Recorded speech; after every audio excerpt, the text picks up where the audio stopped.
Hi, this is Amy, and today I want to show you how to put an animated GIF into your Hyperdoc. So animated GIFs can just make things kind of more fun for your students. It's just a neat little extra add-on, but there's sort of a trick to getting them in there.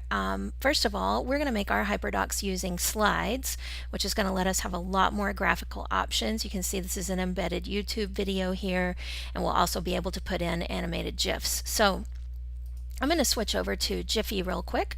This is probably not a school appropriate tool to use for students to use necessarily, although if you have older kids, yeah, probably so.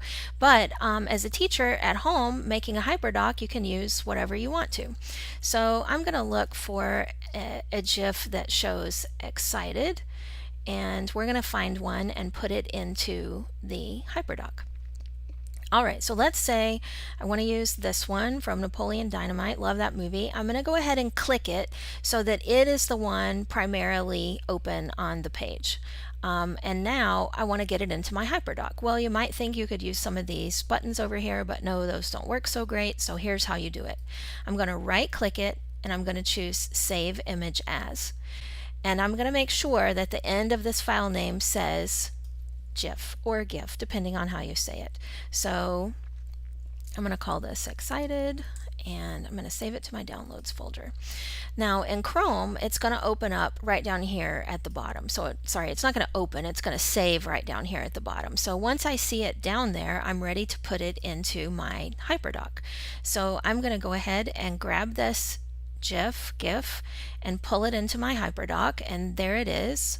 I like to put things like this outside the Hyperdoc itself so that when it's in presentation mode, we're primarily looking at the student's work. You can also do things to this GIF if you want, like you can add a border to it. Let me change the color so you can see it a little better. There you go.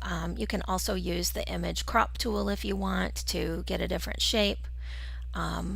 So there's all kinds of things you can do once you get your GIF in there. Now, just in case your GIF is not stored at Jiffy, let's go ahead and learn how to do a search for those two that will get you what you're looking for. So I'm going to search right up here for excited GIF, and we'll see what we get. I'm going to switch over to images. And these are probably all GIFs, but look, I mean, a lot of them are from Jiffy. But if you prefer to search like this, or this is where you found the image that you want and it's not from Jiffy, I'm going to try to find one that's not so we can practice with it. Okay, so this one is not from Jiffy. So what I want is I want to see the GIF moving. And once I see it, I can right click Save Image As. I can make sure it's coming out with .gif at the end and save.